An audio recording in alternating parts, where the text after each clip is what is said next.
ప్రార్థనలో వాక్యంలో ప్రతి విషయంలో ఎలా ఉంది ఆ సంఘంలో ఉన్నటువంటి విశ్వాసుల యొక్క జీవితాలు ఎలా ఉన్నాయి అనేది మనం నేర్చుకుంటూ చాలా విషయాలు నేర్చుకుంటూ మనం వెళ్తా ఉన్నాం. దేవుని యొక్క ఉద్దేశాలు మనం ఎరిగి దేవునికి అనుకూలంగా ఆ సంఘంలో ఉన్నటువంటి విశ్వాసులు ఉన్నారా లేదా అని మనం నేర్చుకుంటూ ఈరోజు సంఘాలలో ఉన్నటువంటి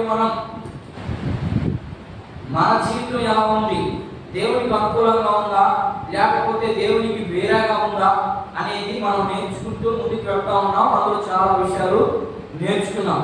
అయితే ఇప్పుడు ఒక 2 విషయాలు మనం నేర్చుకున్నాం. ఈ 2 విషయాలకి ఒక పేరు పెట్టడం జరిగింది.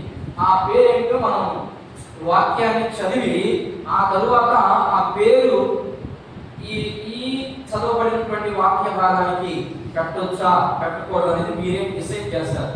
ఓకేనా? చూద్దాం. మనం ప్రకటన గ్రంథాన్ని ధ్యానం చేస్తూ 2వ అధ్యాయము మరి 12వ వచనం నుంచి 17 వచనాలు మనం ధ్యానం చేస్తా ఉన్నాం. అందులో ఈరోజు చివరిగా 17వ వచనంలో ఉన్నటువంటి 2 విషయాలను అక్కడ నాకు తెలిసి అక్కడ చాలా మంది చాలా విషయాలు చెప్పొచ్చు, కానీ దాంట్లో ప్రాముఖ్యమైనటువంటి విషయాలు 2 విషయాలు మనకు కనపడతా ఉన్నాయి. ఆ 2 విషయాలను మనం నేర్చుకునేందుకు ప్రయత్నం చేద్దాం. మొదటిగా నేను చదువుతా ఉన్నాను, మీరు బాగా గమనించండి. 12వ వచనాన్ని గమనిస్తాం.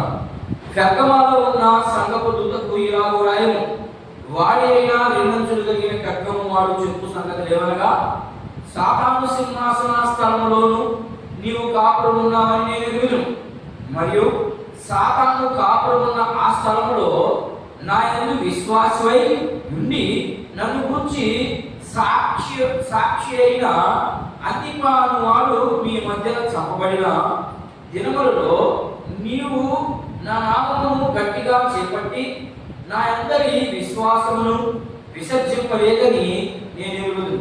అయినను నేను నీ మీద కొన్ని తప్పిదములు మోపుచున్నాను. అవేమనగా, విగ్రహములకు బలిచ్చిన వాటిని తినునట్లును, జారత్వము చేయనట్లును, ఇశ్రాయేలుకు ఉరిగొట్టమని బాలాకునకు నేర్పిన బిలాము బోధను అనుసరించువాడు నీలో ఉన్నారు. అటువలనే నికోలాయి బోధను కూడా అనుసరించువారు నీలో ఉన్నారు. కావున మారు మనసు పొందుము, లేని అనగా నేను నీ వద్దకు త్వరగా వచ్చి నా నోట నుండి వచ్చు ఖడ్గము చేత వీరితో యుద్ధము చేసెదను. సంఘములతో ఆత్మ చెప్పుచున్న మాట చెవిగలవాడు వినును గాక.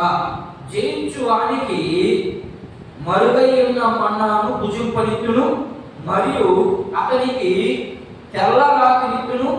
ఆ రాతి మీద చెక్కబడి ఉన్న ఒక కొత్త పేరు పొందిన వానికే గాని మరి ఎవ్వరికి తెలియదు. ఇక్కడ రాయబడినటువంటి మాటల్లో చాలా విషయాలు ఉన్నాయి. అక్కడ అందులో ఏమేమి చెప్తున్నారంటే, ఖడ్గమా సంఘంలో ఉన్నటువంటి విశ్వాసులకి పైనుండి 12వ వచనం కానించి ఆ సంఘంలో ఉన్నటువంటి లోపాలు ఏంటి అన్నీ ఎత్తి చూపించుకుంటూ వచ్చి చివరికి వచ్చేసరికి ఏం చెప్తున్నాడంటే, అయినా కూడా పర్వాలేదు. ఏంటమ్మా? అయినా కూడా పర్వాలేదు, మీరు తప్పు చేశారు. మన మాస్టర్ వస్తున్నాను, మీరు తప్పు చేశారు, అయినా కూడా ఏమి ఇబ్బంది లేదు. ఇప్పుడు దాకా చేసేదేమో ఇక మీదట చేయబాకండి. ఎందుకంటే నేను చెప్తున్నాను మీకు ఏమని, మీరు మారు మనసు పొందితేనే తప్ప, లేకపోతే నేను వచ్చి త్వరగా అంటే తొందరగా వచ్చి నా నోటి నుండి నిన్ను ఉమ్మేస్తాను, రెండోది నా ఖడ్గము చేత నిన్ను వేరేది చేస్తానని మనకు వాక్యం చెప్తాము. అయితే ఇక్కడ ఉన్నటువంటి మాట ఏంటంటే, మీరు మారు మనసు పొందండి. ఎందుకని? ఇప్పుడు దాకా మీరు ఏమేమో ఆచారాలు చేశారు, ఏమేమో పద్ధతులు చేశారు, ఏమి ఇబ్బంది లేదు. బిలాము బోధ ఏంటో తెలుసా? బిలాము బోధ ఆల్రెడీ నేను వివరించున్నాను. మీరు మళ్ళా ఒకసారి వినండి. ప్రకటన గ్రంథాన్ని ఎన్నిసార్లు విన్నా తృప్తి తీరనటువంటి పుస్తకం ఏదైనా ఉంది అంటే బైబుల్లో ప్రకటన గ్రంథాన్ని బాగా అర్థం చేసుకోగలిగితే ఎన్నిసార్లు విన్నా కూడా ఏమి ఇబ్బంది లేదు. అయితే అక్కడ ఏం చెప్తారంటే, మీరు ఏమైనా ఇబ్బంది ఇబ్బంది లేదు, కానీ మీరు మాత్రము మారు మనసు పొందండి అని చెప్పాడు. మారు మనసు పొందితే అక్కడ ఏమని రాయబడింది ఒకసారి మనం ఒకసారి చూడండి. 17వ వచనం చూడండి ఒకసారి. సంగములతో ఆత్మ చూపుచున్న మాట చెవి గలవాడు వినును గాక, చేయించు వానికి. అంటే దాని అర్థం ఏంటంటే, నేను చెప్పిన సంగతులను మీరు ఏమేమి చెప్పాడు పైన ఏమేమి చెప్పచ్చు నేను చదువుమా. అటువలనే నికోలానికి బోధన అనుసరించు వారు నీలో ఉన్నారు, కావున మారు మనసు పొంది. అంటే అర్థం ఏంటంటే, మారు మనసు పొందితే మీరేమో తప్పులు చేశారు, బాగానే ఉన్నంత వరకు నేను చెప్తున్నా ఇప్పుడు అది కరెక్ట్ కాదు, మీరు మారు మనసు పొందండి, అది మీరు చేయబాకండి అని చెప్పాను. కాబట్టి మీరు దాన్ని విని అక్కడ రాసేది చూడండి. కొత్త పేరు ఇస్తానన్నాడు. మనం దీనికి ఒక పేరు పెట్టడం జరిగింది. ఏంటి ఆ పేరు అంటే కొత్త పేరు ఇస్తాను. ఎవరికి ఇస్తాడు? అంటే మార్పు చెందిన వారికి మాత్రమే. ఎవరికైనా అంటే ఇక్కడ మీరు ఏం రాసుకోవాలంటే మార్పు పొందిన వారికి మాత్రమే. ఏ మార్పు? మారు మనసు పొందిన వారికి తప్ప ఇంకెవరికి కొత్త పేరు ఇవ్వబడదు. కొత్త పేరుతో పాటు ఇంకొకటి కూడా ఇస్తా అన్నాడు. ఏమి ఇస్తా అన్నాడు? వినువారికి. ఏం చెప్పాడు? ఎవరికి ఇస్తారే అంటే మారు మనసు పొంది ఆయన చెప్పిన మాటలు విన్న వారికి మాత్రమే ఈ కొత్త పేరు వస్తుంది. అది ఎలా వస్తుందో ఒక 2 విషయాలు మనం విని మనం గుర్తుంచుకునేదానికి ప్రయత్నం చేద్దాం. మొదటి విషయము మరుగై ఉన్న మన్నా అన్నాడు. చూడండి ఒకసారి మాట చూడండి ఒకసారి. 17వ వచనం చదవండి. 17వ వచనం 2వ భాగం చదవండి. జయించు వానికి అంటే వినిన వారికి. ఎవరు అంటే మారు మనసు కలిగినటువంటి వారితో మాట్లాడుతున్నాడు ఇక్కడ. మారు మనసు కలిగితే మీరు వింటారన్నమాట. విన్నప్పుడు ఏమి ఇస్తా అన్నాడు? మన్నాను తిను వారికి అన్నాడు. మరుగై ఉన్న మన్నా ఎవరు? మన్నా అంటే అసలు అర్థం ఏంటి? పాత నిబంధనలో ఏది కూడా పాత నిబంధనలో ఉన్నటువంటి వాక్య భాగాన్ని లేకపోతే పాత నిబంధనలో జరిగినటువంటి సంఘటనలు తీసుకొని క్రొత్త నిబంధన అంతా రాయబడింది. ఇది మాత్రం గుర్తుపెట్టుకోండి. పాత నిబంధన అర్థమైతే తప్ప క్రొత్త నిబంధన అర్థం కాదు. అందుకని పాత నిబంధనలో ఉన్నటువంటి ఆ విషయాలన్నీ చూపించి క్రొత్త నిబంధనలో క్రీస్తుని పోల్చి చూపిస్తాడు. నన్ను చెప్పేది అర్థమవుతుందా? పాత నిబంధనలో యేసు ప్రభు లేడు శరీరధారిగా. ఎలా ఉన్నాడు ఆయన? వాక్యమైనటువంటి దేవుడుగా ఉన్నాడు. ఆయన ఎవరు వస్తున్నాడు? దేవుడి యొక్క ఉన్నాడు. కాబట్టి అక్కడ ఉన్నటువంటి ప్రజలకి యేసుక్రీస్తు ప్రభువు శరీరధారిగా ఉన్నాడు, వచ్చాడు అనేది వాళ్ళకి అర్థం కాలేదు. కాబట్టి వాళ్ళకి అర్థమయ్యే రీతిగా పాత నిబంధనలో ఉన్నటువంటి వచనాలు తీసి, ఇదిగో పాత నిబంధనలో మీకు మన్నా చూపించాడా? ఆ మన్నా ఏం చేసింది? మరుగు చేసేసింది, మరుగైపోయింది. అది ఎక్కడ కనపడటం లేదు. ఇప్పుడు దాన్ని మీరు తిన్నారు, కానీ జీవం మీలో లేదు. ఇదిగో అదే మన్నాకి స్వాదృశ్యంగా క్రీస్తుని తినండి, మీకు నిత్య జీవం వస్తుంది. అంతే సింపుల్ గా నేను చెప్పారు. అర్థమవుతుందా? పాత నిబంధనలో మన్నాను తిన్నారు, మీరు తిన్నారు. ఐదు నుంచి బయటకు వచ్చిన తినదంటే అదేవాడు ఇంచుమించు వాళ్ళు 30 సంవత్సరాలు ఇంచుమించుగా మన్నాను తిన్నారు. ఒక 10 సంవత్సరాలు మాత్రమే వాళ్ళు సంపాదించుకున్నటువంటి దాన్ని తిన్నారు. అంతకు ముందంతా తిన్నది దేవుడు మన్నాను చూపించడం, ఆ మన్నాన్ని తినడమే వాళ్ళ పని, ఇంకేం లేదు. మనం కొన్ని వచనాలు తెలుసుకుంటే బాగుంటుందేమని నేను ఒకసారి మీకు ఆ మన్నా అంటే ఏంటి, ఆ మన్నాని అసలు ఏమిటి, ఆ మన్నా గురించి ఏంటి అనేది మనం అర్థం చేసుకునే ప్రయత్నం చేద్దాం. నిర్గమాకాండము ఒకసారి చూద్దామే, మనం అర్థం చేసుకోవాలి. కాబట్టి ఇప్పుడు మన్నా గురించి చెప్తున్నాడు. ఏమని చెప్తున్నాడంటే మరుగైపోయిన ఆ మన్నాని తిన్నారు, మీరు చచ్చిపోయారు. కానీ ఇప్పుడు ఆ మన్నా ఎవరికి సాదృశ్యము? యేసుక్రీస్తు ప్రభువుకు సాదృశ్యం. ఈ మన్నాను కానీ తింటే మీరు చచ్చిపోరు. మీకేమొస్తుంది? నిత్య జీవం వస్తుంది.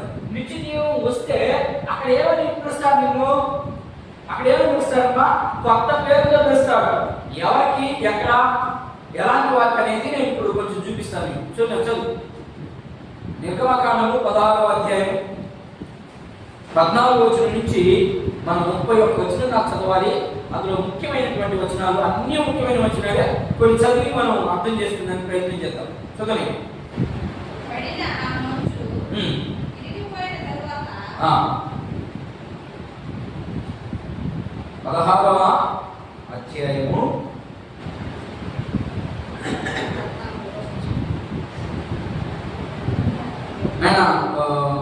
12వ వచనం లేకపోతే 11 చదువుదాం.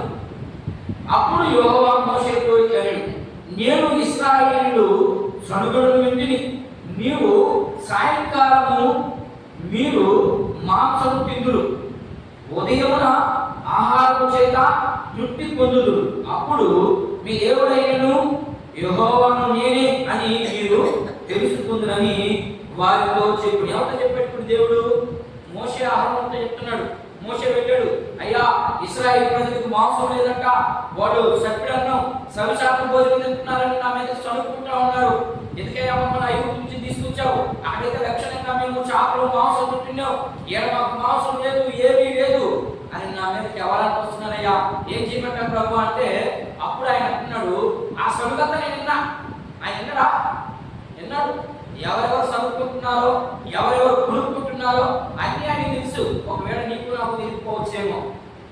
ఆయన అన్ని వింటున్నాడు, ఎవరు ఏ క్రమంలో ఉన్నారు, వాక్యానికి అనుకూలంగా ఎవరు జీవితం ఉందా, అదే అక్కడ అర్థం. చదువుకోవడం అంటే ఎందుకు వస్తాయి సడుగులు, ఎందుకు వస్తాయి అల్లులు, ఎందుకు వస్తాయి మాటికి పాపాలు అంటే వారికి వాక్యానుసారమైన జీవితం తెలియదు. వాక్యానుసారమైన జీవితం ఏం చెప్తుంది? వాక్యం ఏం చెప్తుంది? మిమ్మల్ని మీరు తగ్గించుకోండి, మిమ్మల్ని తగ్గించుకున్న వారు హెచ్చించబడతారు.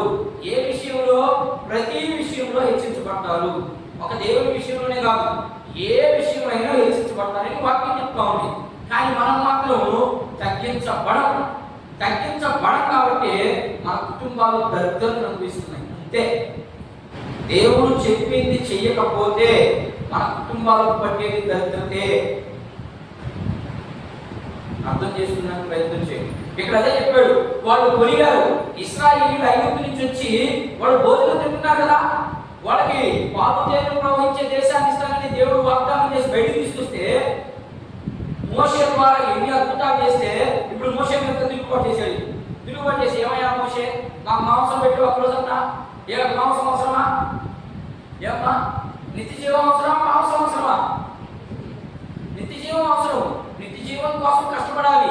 ఈరోజు వాక్యము కఠినంగా నేను చెప్తున్నాను, దేవుడి ప్రేమ గురించి చెప్పకుండా దేవుడి ఉగ్రత గురించి చెప్తున్నానంటే కారణం ఏంటంటే, మీకు నిత్య జీవం రావాలి. నేను కూడా ప్రేమ గురించి అద్భుతంగా చెప్పగలను, కానీ ప్రేమ గురించి చెప్తే ప్రయోజనం లేదు. ఎందుకని? ఆ ప్రేమ స్వరూపిగా మళ్ళా రాడు ఆయన మళ్ళా ప్రేమ స్వరూపుగా వస్తే నేను ఆయన గురించి చెప్పొచ్చు. ఆయన ఎలా వస్తాడంటే ఉగ్ర రూపం ధరించుకొని వస్తాడు. ఆ ఉగ్ర రూపానికి మీరు నిలబడాలంటే ఖచ్చితంగా మనము ఆయన యొక్క కోపాన్ని గురించే ఎక్కువ నేర్చుకోవాలి. ఆయన కోపం ఎప్పుడు వస్తుంది, ఆయనకి ఎలా వస్తుంది కోపం, ఎందుకు వస్తుంది కోపం అనే ప్రశ్నలు వేసుకుంటా మనం నేర్చుకుంటూ వెళ్ళాలి. అప్పుడు మాత్రమే మనం ఆయన ఎదుట నిలవబడినంత హక్కు, లేకపోతే నిలబడలేము. ప్రేమ గురించి చెప్పడం పెద్ద లెక్కేం కాదు. ఆయన చేసిన అద్భుతాలు చాలా ఉన్నాయి. ఇదిగో ఈ కుటుంబంలో అద్భుతం జరిగిస్తాడని చెప్పగలను. జరిగిస్తాడా? అప్పుడు జరిగించాడమ్మా. ఎందుకని? నేను దేవుణ్ణి, నన్ను నమ్ముకున్నారు కాబట్టి, మీరు నన్ను నమ్మారు కాబట్టి నేను దేవుడిని తెలుసుకునేదానికి కార్యాలు చేశాడు. ఇప్పుడు చేస్తాడా? ఇప్పుడు చేయడు. ఆయన చేసే వ్యక్తి లేడు, వెళ్ళిపోయాడు. ఇప్పుడు చేయించుకునేదానికి వస్తున్నాడు. నీ సంగతి నా సంగతి తేవడానికి. అలాంటప్పుడు మనం ఎలా ఉండాలా? చాలా జాగ్రత్తగా ఉండాలి. అదే చెప్తున్నాడు ఇక్కడ. ఏమయ్యా మోషే, ఏమిటి అన్నప్పుడు దేవుని దగ్గరికి వెళ్ళాడు మోషే. వెళ్ళి, ఏంటయ్యా ప్రభా, ఏం సంగతి అన్నాడు. సరే నువ్వు గమ్ముగా ఉండు, సాయంకాలానికి మేము మాంసాన్ని తింటాను అన్నాడు. చూద్దాం, చదువుమా, ఇప్పుడు చదువు. సాయంకాలమున మీరు మాంసం తిందురు, ఉదయమున ఆహారము చేత తృప్తి పొందెదరు. అప్పుడు ఈ దేవుడైన యెహోవాను నేనే అని మీరు తెలుసుకుందరని వారితో చెప్పాను. కాగా సాయంకాలమున ఊరెళ్ళు వచ్చి వారి పాదములు కప్పాను. ఆగుతామే. చూడండి ఏం చేశాడు మోషే. ఎప్పుడైతే ప్రార్థన చేశాడో, ఏమయ్యా ఇల్లు చెప్తా ఉన్నారు, మాంసం కావాలంటే అడిగి ఏది సంగతి అన్నాడు. సరే మౌనంగా నిలబడుతా ఉన్నాడు. అక్కడ నిలబడుకున్నాడు ఆయన. సాయంకాలం సాయంకాలానికి ఆ పాలు అంతా, అంటే పాలు అంటే వాళ్ళు ఉన్నటువంటి ప్రాంతం అంతా కూడా పూరేళ్లతో నింపబడింది నేల. ఎంత ఎత్తమా? ఒక్కొక్క పూరేలు అయితే ఇశ్రాయేల్ ప్రజలకి మొత్తం 60 లక్షల మంది వాళ్ళు. 60 లక్షల మందికి ఎన్ని పూరేలు కావాలా? మనకు ఒక్కొక్క కేజీ కావాలి. ఇప్పుడు కేజీ కావాలంటే అప్పుడు ఒక్కొక్కరు 10 కేజీలు కావాలి. అంత బలాత్ముడు, అంత తిండి తినేవాడు. ఇప్పుడు ఒక్కొక్క కేజీ కావాల్సి వస్తుంది. అప్పుడు అయితే ఒక్కొక్కరికి 10 కేజీలు కావాలి. అంత తింటాడు. ఇప్పుడు వాళ్ళు 60 లక్షల మంది. 50 లక్షల మందికి ఎంత భోజనం పెట్టాలైనా, ఎంత మాంసాన్ని తెచ్చాలా, ఎంత ఎత్తులు పోయాలా? పోసేసాడు. ఒక మోకాటి ఎత్తులు పోసేసాడు. ఉదాహరణకి ఒక 3 అడుగులు తెచ్చేసాడు. అయితే పూలని కురిపించేసి బాగా అంతా పెట్టేశాడు. చదువునే ఉదయమా మంచు వలె పాలు చుట్టూ పడి ఉండేది. ఏంటి? ఏ పడుతుంది మన పాలు చుట్టూ? మంచు వలె అన్నాడు. అంటే మీరు అర్థం చేసుకోవాలి చదివేటప్పుడే. మంచుని సాదృశ్యంగా చూపిస్తున్నాడు. మంచు ఎలా పడుతుంది? చిక్కగా పడుతుంది.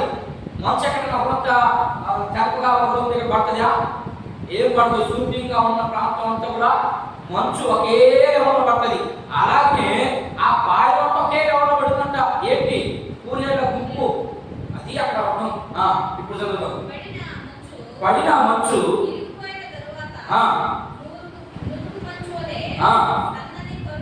సన్నని కరుణములు అరణ్యములు భూమి మీద కనబడిను.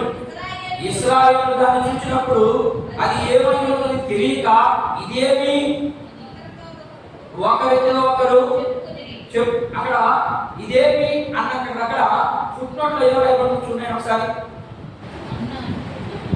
హెబ్రీ భాషలో దాన్ని ఏమన్నారు? అక్కడ మీరు కరెక్ట్గా పూర్తిగా చదవాలి. హెబ్రీ భాషలో మన్నా అన్నారు. మన్నా అంటే ఆహారం. అర్థమైందా? మోషే అది తింటకు యెహోవా నీకు ఇచ్చిన ఆహారం. యెహోవా ఆజ్ఞాపించినది ఏమనగా ప్రతి వాడును తన వారి భోజనములకు ప్రతి వాడును తన కుటుంబములోని తలకు ఒక్కొక్క ఓవేలు చొప్పున దాన్ని కూర్చుకునేవాడు.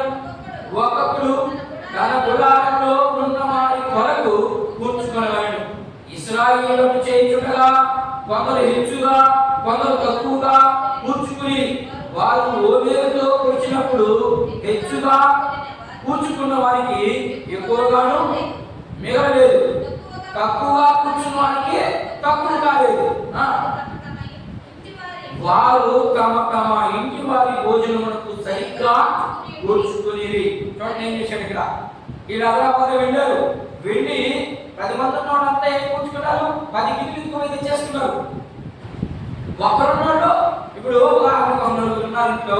ఈ నలుగురు అయితే చిన్నపిల్లలు, ఒకరు కాలు చేయబడిపోయాడు, ఒకరు మాత్రమే ఉంటే ఈయన ఎంత చేస్తుంది పోయి మరి ఎంతమంది ఉన్నాడు తెచ్చేవాడికి ఇవ్వాలి. కానీ ఇక్కడ ఏం చేశారు వీళ్ళు? మరి ఎంతమంది ఉన్నారు పోయి గబ్బులుగా గబ్బలు తెచ్చేసుకున్నారు. ఇది తక్కువగా ఉన్నా మాత్రం ఒకటే తెచ్చుకుంది. ఆ ఒక్కటే వాడికి తక్కువ కాకుండా జరిపిందంట. ఆ ఎక్కువగా తెచ్చుకున్న వాడికి ఎక్కువ ఏం మిగలదండి. వాళ్ళకి సరిపోయేటట్టే. దేవునికి తెలుసు నీకు ఎప్పుడు ఎక్కడ ఏమి ఇవ్వాలనో, ఏ శ్రమ నీ మీదకి రావాలనో, ఏ సంతోషం నీ మీదకి రావాలనో, ఏ జబ్బు నీ మీదకి రావాలనో, ఏ జబ్బు ఇప్పుడు తీసేయాలనో, నిన్ను ఆఖరాకి ఆయన దగ్గర తీసుకోపోయేదానికి ఒక టైం నియమించేసి ఉంటాడు. ఆ టయానికి నువ్వు ఏమి చేసినా సరే, నువ్వు ఏ ప్రాంతంలో ఉన్నా సరే క్షణంలో ఎక్కిపోతాడంతే. అదే జరిగింది ఇక్కడ. పోయారు అలా కూర్చుకున్నారు. డబల్ తెచ్చి పెట్టుకున్నారు ఇంట్లో. కానీ వాడు ఏమైనా ఎక్కువ తిన్నారా? మొదటి ఏమైనా మిగిలిందా? ఏం మిగలలేదు. వాళ్ళకు సరిపడా అయిపోయిందంతే. డబల్లో మిగలకుండా తినేసాడంతే. మళ్ళా మొదటి మిగల్చకూడదు. అంత కండిషన్ పెట్టాడు దేవుడు. అది పాత నిబంధనలో ఆ మొత్తం చూపించారు. ఇదిగో మీరు మరుగైన మన్నా తిన్నారు. ఆ మన్నా తిరిగి మీరు చనిపోయారు. మీ పెద్దోడు నన్ను అసహిస్తున్నారు. మీరు జాగ్రత్తగా వినాలి.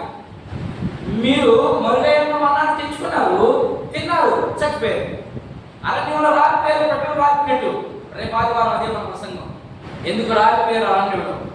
కారణం ఏంటి? అదే మన ప్రసంగం. జాగ్రత్తగా వినండి.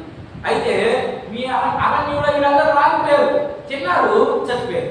కానీ ఇప్పుడు మీరు క్రీస్తు దగ్గరకు వచ్చారు. క్రీస్తు దగ్గరకు వచ్చి అదే మన్నా క్రీస్తు వాక్యాన్ని చెప్తున్నారు. ఇప్పుడు ఏం చెప్తున్నారు? ఇప్పుడు అప్పుడైతే శరీర సంబంధమైన ఆహారం తిన్నారు, ఇప్పుడు ఏంటి మనకి ఆహారం? క్రొత్త నిబంధన ప్రకారం ఆహారం ఏంటి? నేనే జీవాహారం అన్నాడు ఆయన. ఏంటి ఆహారం? వాక్యమే ఆహారం.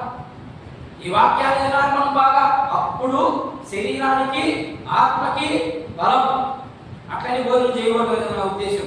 వాక్యాన్ని మాత్రం తింటే మళ్ళా శరీరం నీరసమైపోతుంది. దానికి కూడా కొంత ఆహారం పెట్టాలి, మనం ఎక్కువ కాదు కొంత పెట్టాలి. ఆత్మకి ఎక్కువ ఆహారం పెట్టాలి, శరీరానికి తక్కువ ఆహారం పెట్టాలి. అది అక్కడ ఆ ఆహారాన్ని చూపిస్తూ, ఇదిగో మీరు మన్నాను తిన్నారు, చచ్చిపోయారు.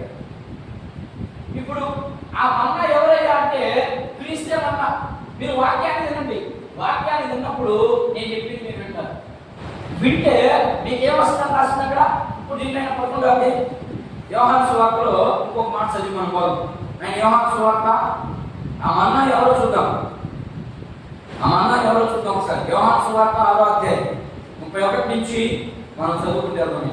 యోహాను రాసినటువంటి శుభవార్త 31వ అధ్యాయం, 6వ అధ్యాయము 31వ వచనం చదువు.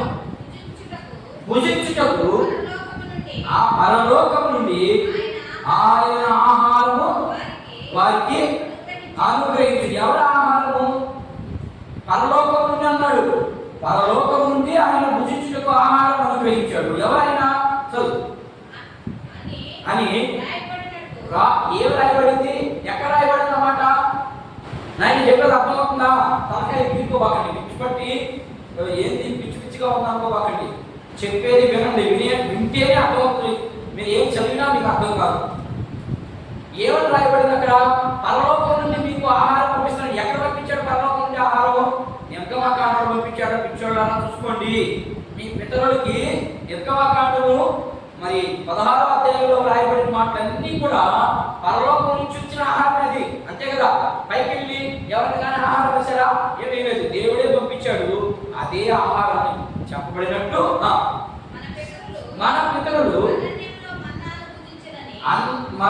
అరణ్యంలో మన్నాను భుజించినని ఆయనతో చెప్పి. కాబట్టి యేసు పరలోకం ఎక్కడి నుంచి వచ్చాడు? యేసు ప్రభు చాలా మంది ఎక్కడి నుంచి వచ్చారనుకుంటున్నారు? మరియమ్మ గర్భంలో వచ్చారనుకుంటున్నారు. కాదు కాదు కాదు కాదు. ఆయన వచ్చింది అక్కడి నుంచి పరలోకం నుండి వచ్చాడు. ఎందుకంటే ఆయన దైవ రూపాన్ని ధరించుకొని రాలేదు, శరీరాన్ని ధరించుకొచ్చాడు. కాబట్టి ఇప్పుడు మరియమ్మ గర్భంలోకి వెళ్ళాల్సి వచ్చింది, లేకపోతే డైరెక్ట్ గా వచ్చేసాడు కిందకి. ఆహారము మోషే నీకు ఇయ్యలేదు, నా తండ్రి పరలోకం నుండి వచ్చి నిజమైన ఆహారం మీకు అనుగ్రహించుతున్నాను. పరలోకం నుండి దిగి వచ్చి లోకములకు జీవమునిచ్చినది దేవుడు అనుగ్రహించు ఆహారమైనది. మీతో నేను ఇంటికి చదవండి. ఇంత చదువుకుని వచ్చి చాలా సమయం అయిపోతుంది కాబట్టి నేను ముగించాలి. కనుక మీరు ఇంటికి అధ్యాయం అంతా చదవండి, అప్పుడు మీకు బాగా అర్థమవుతుంది. పరలోకం నుండి ఇచ్చింది దేవుడే, ఇప్పుడు కూడా పరలోకం నుంచి పంపించింది కూడా నన్ను దేవుడే. మీరు నన్ను తినండి, నా వాక్యాన్ని తినండి అని చెప్పాడు. ఇది నా శరీరం, ఇది నా రక్తం అన్నాడు. వాళ్ళకి ఏం అర్థం కాలేదు, పిచ్చిపోయింది వాళ్ళకి. ఇదేంట్రా ఇది? ఏం శరీరం ఏంది, రక్తం అయిపోవడం ఏంది? ఏం శరీరం ఏంది, ఏం రక్తం ఏంటి, రక్తం అయిపోవడం ఏంటి, ఏంది అసలు అని వాళ్ళకి పిచ్చిపోయింది. అయినా కూడా ఇంత క్లారిటీగా చెప్తుంటే వాళ్ళకి పిచ్చిపోయిందంటే వాళ్ళు ఎలాంటి మనుషులు అర్థం చేసుకున్నట్టు మనం బయలుదేరాలి. మనం కూడా అలాగే ఉన్నాం, వింటా ఉన్నాం వాక్యాన్ని, కానీ మనం ఏం మార్చుకోలేకపోతున్నాం. కారణం ఏంటంటే వాళ్ళలాగే మనం ఉన్నాం. అందుకని వాళ్ళు అరణ్యంలో రాలిపోయారు, మనం కూడా మధ్యలోనే రాలిపోకూడదు, గుర్తుపెట్టుకుంటారు. వాళ్ళు అరణ్యంలో రాలిపోయారు. ఎందుకని చెప్పాడు, వెంటనే వినకుండా ఫుల్గా తిన్నారు. బుద్ధి కానా మొక్కలో నుంచి వచ్చాక ఇంకా చదువుకుంటూ పోతే మీరు నిర్గమకాండాన్ని ఒక్కొక్కరికి తినేసి అలిగాక మొక్కలో నుంచి వచ్చినట్ట. ఇది కండలో అంటే ఎక్కడ తింటున్నారు చూడు, దౌర్భాగ్యం. దొరికిందని తినేసి ముక్కల్లో నోట్లో ఏడు పెట్టి, ఏంటి ఏడు పెట్టి అంతే తినేసాను ఒక్కొక్కరు. ముక్కల్లో నుంచి కాదంటే ఎంత తిరుగుతున్నారు నాయకుడుగా. ఇప్పుడు మనుషులా రాక్షసులా అలా తిన్నారు. కానీ చచ్చిపోయారు, ప్రయోజనం లేకుండా చచ్చిపోయారు. కానీ మనం ఆహారం, వాక్యమైన ఆహారం తింటున్నాం, మనకు ఖచ్చితంగా ప్రయోజనం ఉండాలి. ఆ ప్రయోజనం లేకుండా ఉంటే మనం కూడా వాక్యం వాక్యానుసారంగా మన జీవితం లేదు అంటే ఖచ్చితంగా మనం కూడా రేపు వెళ్ళిపోతాం. వాళ్ళు ఎక్కడికి వెళ్ళారో మన గమ్యస్థానం కూడా అదే. గుర్తుపెట్టుకుంటారు. మనం ఏ చేయమంటున్నాడు ఇప్పుడు ప్రకటన గ్రంథంలో, మీరు మార్పు పొందండి, ఇప్పుడు దాకా చేసేమో ఏమి ఇబ్బంది లేదు, రాని ఇక్కడ మారండి అని చెప్తాము. అలాంటి వారికి ఒక కొత్త వస్తువు ఇస్తారంటే ఏం ఖర్చున్నాయి? ఒకసారి ఒక కొత్త వస్తువుని మనం ప్రకటన గ్రంథానికి వచ్చేసి మాట నేను చేస్తాను.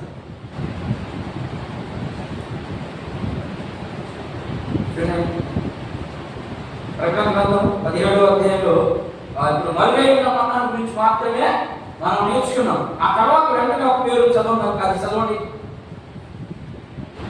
సంఘంతో ఆత్మ చూపుచున్న మాట చెవుగలవాడు ఎందుగాక. ఇది మొదటి భాగం. ఏ అంటది? రెండో భాగంలో ఏముందంటే, రెండో భాగం చదువుతున్న చూడండి. మరియు అతనికి తెల్ల రాతి ఇత్తును, ఇక్కడ రాసే నేను చూడండి, తెల్లని రాతి. ఏంటి ఆ తెల్లని రాయ? ఎందుకు ఇస్తారు ఆ తెల్లని రాయ? మనం పైన కాన్సెప్ట్ చదువుకుంటూ రావాల. పైన ఏమనుంది? జయించువానికి మరుగైన మన్నాన్ని ఇస్తానన్నాడు. ఆ మన్నా ఇచ్చి ఆ మన్నాన్ని తిన్నవాళ్ళంతా చచ్చిపోయినారన్నాడు. ఇప్పుడు నేనే ఆహారం అన్నాడు. ఆ ఆహారం తిన్నవాళ్ళకి ఏమి ఇస్తానన్నాడు? జయించువానికి. అక్కడే చూడమా, మరుగైన భుజం తెలుపును. మరియు మరుగైన మన్నా ఎవరు? ఇప్పుడు ఆ రోజు మన్నా మరుగైపోయింది, ఈ రోజు మన్నా క్రీస్తే బ్రతుకున్నారు, ఆయన సజీవుడు. ఆయన మన్నా తిన్న మీరు మీకు ఒక వస్తువు ఇస్తా. ఏ వస్తువు? తెల్లరాయి ఇస్తా అన్నాడు. అంటే తెల్లరాయి దేనికి సాదృశ్యం అయ్యాన్ని మనం పరిశీలన చేసుకుంటే ఆ తెల్లరాయి గురించి ఒకటి కూడా తెలియదు. ఎందుకని? ఎవరైనా చదువుకొని చుట్టే కదా వాడు తెలుస్తుంది, చరిత్ర తెలుసుంటే కదా వాడు తెలుస్తుంది. ఏం తెల్లరాదు మనకి, మనం ఎక్కడ నేర్చుకోం, వచ్చేస్తాం. ఆ తెల్లరాయి దేనికంటే ఆ రోజుల్లో వాళ్ళకి ఏదైనా నాటకాలు అట్లాంటివి ఉంటాయి కదా, వాళ్ళకి నాటకాలు లేకపోతే సింహాల బోరులో రాజు వేశారు కదా, అదంతా వాళ్ళకి ఒక దృశ్యం, వాళ్ళకి ఒక మంచి ప్రోగ్రామ్ అది ఆ రోజుల్లో. అలాంటి ప్రోగ్రామ్కి టికెట్ లాంటిది నా భాషలో చెప్పుకోవాలంటే. ఆ టికెట్ ఇస్తాను, ఈ టికెట్ వాళ్ళకి ఏమొస్తుంది మీకు? నా భాషలోకి వచ్చారు, మనం అర్థం చేసుకున్నాను. వాళ్ళకైతే దృశ్యమైనటువంటి వస్తువు చూసేదానికి టికెట్ అది, మనకైతే పర్వత టికెట్, ఫ్రీ టికెట్ మనకి. ఆ టికెట్ ఇస్తాను, ఆ టికెటే మిమ్మల్ని ఎక్కడికి తీసుకుపోతే? పరలోకానికి తీసుకుపోతే ఆ పరలోకంలో మీకు ఏమొస్తుంది? ఒక కొత్త పేరు వస్తుంది. ఆ టికెట్ దేనికయ్యాలంటే మనం కొత్త పేరు చేయాలి. చూద్దాం ప్రకటన గ్రంథము 19వ అధ్యాయం చూద్దాం. ఆ టికెట్ దేని గురించి వస్తుంది మనకి? నేను ఇప్పుడు దాకా చెప్పాను పరలోకంలో మనకు వస్తుంది, పరలోకానికి టికెట్ అని చెప్పాను. ఆ పరలోకానికి టికెట్ ఎక్కడైనా వాక్యంలో ఉందా? వాక్యంలో ఉందా లేదో చూద్దాం. అక్కడ 19వ అధ్యాయం 9వ వచనం చదవండి. ప్రకటన గ్రంథం 19వ అధ్యాయం 9వ వచనం. మరియు ఆమె ధరించుకున్నట్టు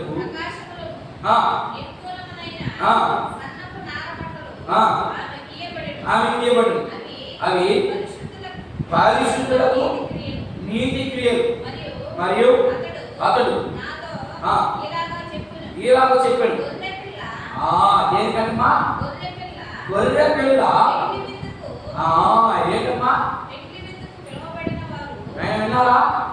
పెళ్లి విందుకు, పెళ్లికి పోవాలంటే కార్డు తీస్తే పోతారా? కార్డు లేకుండా పోతారా పెళ్లికి? బానే పోదు.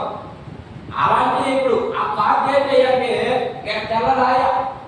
ఆ తెల్లరాయి మనకి టికెట్. గొర్రె పిల్లల ఎందుకు అందరూ పోతారా? ఎవరు పోతారా అంటే జయించిన వారు. ఏంటి జయించింది? దేవుడు చెప్పినట్టుగా జీవించిన వారు మాత్రమే జయించిన వారు. దేవుడు చెప్పినట్టుగా జీవించిన వారు దేవుని ప్రజలు అవ్వరు. ఇంత క్లారిటీగా వాక్యం చెప్తా ఉంటే మీరు ఎంతప్పుడైనా చేయండి, దేవుడు క్షమిస్తాడు. ఏమి క్షమించాడు, ఒక్కొక్కడు వృత్తి ఆరేస్తాడు. మీకు వాక్యం కరెక్ట్ గా చెప్తుంది. ఇదిగో మీరు మారు మనసు పొందితేనే తప్ప, లేకపోతే దాని అర్థం ఏంటని? ఇప్పుడు దాకా చేశారు, ఇక చేయబక్కండి, మార్పు చెందండి. ఒకవేళ మార్పు చెందలేదు అంటే మీకు టికెట్ రాదు, పరలోకంలో పడిపోతాయి దెబ్బలు. అదే కదా అర్థం. కానీ మనం ఏం చెప్పుకుంటున్నాం? అబ్బా యేసు ప్రభు దగ్గరికి పోతే ఏం రాదు, అంత ఆశీర్వాదాలే. ఏం రావండి ఆశీర్వాదాలు? పరలోక సంబంధమైన ఆశీర్వాదం ఇస్తానన్నాడు కొత్త నిబంధన ప్రకారం. భూ సంబంధమైనటువంటి ఆశీర్వాదాలు ఇస్తానని ఎక్కడా చెప్పలేదు. ఎక్కడ చెప్పారో చెప్పండి, నాకు వాక్యం చూపించండి. ఎక్కడా చెప్పలేదు. ఒకవేళ మీరు చెప్పగలిగితే ఒకే ఒక మాట వస్తుంది. ఎక్కడంటే ఫిలిప్పీ పత్రిక 3:19 వస్తుంది. అక్కడ ఏమవుతుందంటే క్రీస్తు మహిమైశ్వర్యమును బట్టి నీకు అగ్ని అంటే అది ఎందుకు జరుగుతాయి అంటే ఆయన మహిమ మర్చిపడాలి. అందుకు మాత్రమే నీకు అన్ని సమృద్ధిగా ఇస్తాడు. ఆ సమృద్ధి ఇచ్చినంత మాత్రాన దేవుడు నన్ను ఆశీర్వదిస్తున్నాడు అని అనుకుంటున్నావు అంటే నీవు భ్రమపడుతున్నావు అనే దాని అర్థం. ఖచ్చితంగా మీరు వాక్యాన్ని అర్థం చేసుకునేందుకు ప్రయత్నించారు. నీకు అన్ని సమృద్ధిగా ఇచ్చాడు అంటే దాన్ని ఖర్చు పెట్టడానికి కూడా నీకు తిరిగి ఉండాలి. నీకు ఇచ్చింది ఎందుకు? రేపు అడుగుతాడు లెక్క. నీకు ఇచ్చిన సమయాన్ని ఏం చేసావు? ఎవరికి వాక్యం చెప్పావు? కనీసం ప్రార్థన చేసేవాడు అడుగుతాడు సమయం లెక్క. నీకు ఇచ్చిన ధనం లెక్క. ఏం చేసావు ఈ ధనాన్ని అడుగుతాడు. ఏం చెప్తావు సమాధానం? ఏం చెప్పగలం మనం? ఆయనకి ఏమన్నా చేయగలం మనం? ఏమిచ్చి ఆయన రుణం తీర్చుకోగలం? ప్రాణం పెట్టాడు మన కోసం. ఆ ప్రాణాన్ని విలువ ఎంత? 1,00,000, 1 కోటి రూపాయల? నువ్వు అంత జీవితాంతం నీవు చచ్చిపోయేంత వరకు నువ్వు సంపాదించినంత ఖర్చు పెట్టినా కూడా అది ఆయన కోటి నిలదు. మరి అలాంటప్పుడు మనం అడగడాలి, ఎక్కడ అడుగుతా ఉన్నాడు ఇక్కడ? నీకు టికెట్ రావాలంటే ఏం చేయాలి? నువ్వు మార్పు చెందాలి. మార్పు చెంది దేవుని వాక్యానుసారమైనటువంటిగా మార్చుకోవాలి నీ జీవితాన్ని. అదే నేను మార్చుకోవాలంటే పోతావు నరకానికి. నీ కారణం నువ్వే తెచ్చుకుంటావు. చెప్తా ఉన్నాడు ఇక్కడ ద్వితీయోపదేశకాండం 19వ దేవుడు ఏమవుతుందంటే, ఇదిగో ఇశ్రాయేలులారా, మీ ఎదుట శాపాన్ని పెట్టకుండా ఆశీర్వాదాన్ని పెడుతుందా? ఏది కావాలో డిసైడ్ చేసుకోవాల్సింది నువ్వు చేసుకో. శాపం కావాలన్నా బంగారం ఇష్టం జీవించు. ఆశీర్వాదం కావాలన్నా నేను చెప్పినట్టు దానికేం రాదు. దానికి రావాలంటే చాలా ఉన్నాయి కథ. అదే చెప్తున్నాడు ఇక్కడ. అది ఆ టికెట్. అది దేనికంట? గొర్రె పిల్ల విందుకి టికెట్. అది ఆ రోజుల్లో వాళ్ళకి టికెట్. అది అది ఆ యొక్క గొప్ప కార్యం చూసేదానికి. ఇప్పుడు అదే టికెట్ ఎందుకు ఇస్తానంటే, అదే ఎందుకు యాసీగా రాశాడు అక్కడంటే మనకు పరలోక టికెట్. ఆ పరలోక టికెట్ అంటే ఏంటంటే గొర్రె పిల్ల విందుకి. పరలోకం వేరే, గొర్రె పిల్ల విందు వేరే. పరలోకంలో యేసుక్రీస్తు ప్రభువును నమ్ముకున్న అందరూ పోతారు. కానీ గొర్రె పిల్ల విందులో ఉండరు వారు. ఆ ఉండాలంటే టికెట్ ఉన్నారు. అందుకని అక్కడ రాశాడు. అక్కడ చెప్పిన మాట ఏంటంటే తెల్లరాత్రి ఇస్తానంటే అదే నీకు టికెట్ గొర్రె పిల్ల విందుకి. ఇంకా కొన్ని వచనాలు మనం ప్రయత్నిద్దాం, చూద్దాం. కొత్త పేరు ఇస్తానంట. ఆ టికెట్ ఉన్న వాళ్ళకి కొత్త పేరు. ఉదాహరణకి అబ్రహాం పేరు మొదట ఆదికాండం చూడండి ఒకసారి. ఆదికాండం 17వ అధ్యాయం 5వ వచనం చదవండి అక్కడిగా. అబ్రహాముగా ఆయన పేరు. అబ్రహాము ఏమైపోయాడు? ఆయన యేసుక్రీస్తుని ఎప్పుడైతే విశ్వసించుకున్నాడు అప్పుడు అసలు యేసు ప్రభు అబ్రహాము కాలంలో యేసు ప్రభు ఉన్నాడా? లేడని చాలా మంది అనుకుంటున్నారు, భ్రమలో ఉన్నారు. ఎబ్రీ పత్రిక 11వ అధ్యాయం మనం చదివితే ఉన్నాడో లేదో అక్కడ కాదు. మనం ఆదికాండాన్ని చదివితే ఎబ్రీ పత్రిక చదువుతాం, ఎబ్రీ పత్రిక చదివితే ఆదికాండం కట్టుకోం. అందుకనే మనకి యేసు ప్రభు అర్థం కాదు. ఏ పుస్తకంలో దేని గురించి రాయబడింది అనేది మనం అర్థం చేసుకోవాలి. ఆదికాండంలో అబ్రహాం యేసుక్రీస్తు ప్రభు లేడు అని అనుకుంటున్నారు, కానీ యేసు ప్రభుని చూసినాడు అబ్రహాం. కావాలంటే ఎబ్రీ పత్రిక చూడండి, చదవండి. 11వ అధ్యాయం అంతా చదవండి. అక్కడ ఉంది ఆయన వేగంగా చూసినట్టు. ఆయన పాత నిబంధనలో ఉన్న ప్రతి భక్తుడు ఎవరైతే ఆయన విశ్వసించారో వాళ్ళందరూ యేసుక్రీస్తు ప్రభుని చూశారంట అనే రాయబడింది ప్రకారం మన ఎబ్రీ పత్రిక 11వ అధ్యాయం. మరి అప్పుడు యేసు ప్రభు లేడే అని అనుకుంటున్నారు చాలా మంది. ఉన్నాడు. ఆయన ఎలా ఉన్నాడంటే వాక్యమైన దేవుడుగా ఉన్నాడు, శరీరధారిగా లేడు. అర్థమైందా? అబ్రహాము చూసాం. అబ్రహాం ఏమై ఉన్నాడు? అబ్రహాముగా ఉన్నాడు. మరి యాకోబు ఎలా ఉన్నాడు? యాకోబు పేరేంటి? అబ్రహాం కుమారుడు ఎవరు? ఇస్సాకు కుమారుడు ఎవరు? యాకోబు ఏమయ్యాడు? యాకోబు అని పిలువబడ్డా బైబిల్ అంతా ఆయనకు ఒక కొత్త పేరు పెట్టాడు. ఏంటి ఆ పేరు? ఇశ్రాయేలు అని పేరు పెట్టాడు. ఆ కుటుంబమే మనం అంతా ఇప్పుడు. అర్థమైందా? ఆ కుటుంబంలో మనం పాలువారు అయిపోయాం.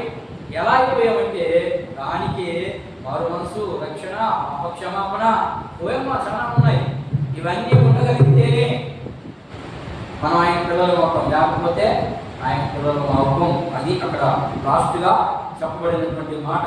ఇప్పుడు ఒకవేళ ఎప్పుడైనా మునిగిపోయింది ఏం లేదు, ఒకవేళ ఇంతవరకు మనం మార్పు చెందలేకపోయేమేమో, మార్పు చెందలేకపోక అవిధేయుగా ఉన్నామేమో, క్రీస్తుని భుజిస్తానే ఆయనకి వ్యతిరేకంగా మన జీవితం ఉందేమో. వ్యతిరేకంగా జీవితం అంటే ఏంటంటే దేవుడు చూపిందేమని 6 దినాలు మీరు పని చేసుకొని 7వ దినం మాత్రం రమ్మన్నాడు పాత నిబంధనలో. క్రొత్త నిబంధనలో అలా లేదు. అపోస్తలుల కార్యముల గ్రంథంలో 2వ అధ్యాయంలో ఆయన ఆరోహణమైన పిమ్మట ఇశ్రాయేలీయులు అదే అపోస్తలులు ఏం చేశారు? అప్పుడు దాకా సబ్బాతును ఆచరించినటువంటి ప్రజలు యేసుక్రీస్తు ప్రభు ఎప్పుడైతే 40 దినాలు కనబడి చనిపోయి తిరిగి లేచిన తర్వాత 40 దినాలు కనబడ్డాడు. 40 దినాలు కనబడి ఆరోహణమై వెళ్ళిపోయిన తర్వాత ఇక వాళ్ళు క్షణం కూడా మిస్ కాలేదు. ప్రార్థన ప్రార్థన ప్రార్థన. మరి మనం కనీసం వారానికి 2 రోజులు పెట్టుకుంటే ఆ 2 రోజులు కూడా సెలవు తీసుకుంటున్నామంటే మనం ఎలా ఉన్నాం ఒకసారి ఆలోచించాం. దేవునికి అనుకూలంగా ఉన్నావా? దేవునికి అనుకూలంగా ఉంటే నీవు ధన్యుడివే, నీవు ధన్యురాలివే. ఒకవేళ లేకపోతే ప్రభు మనకు అవకాశం ఇస్తాము. అందుకు కళ్ళు మూసుకుంటే మనం ప్రార్థన చేద్దాం. అది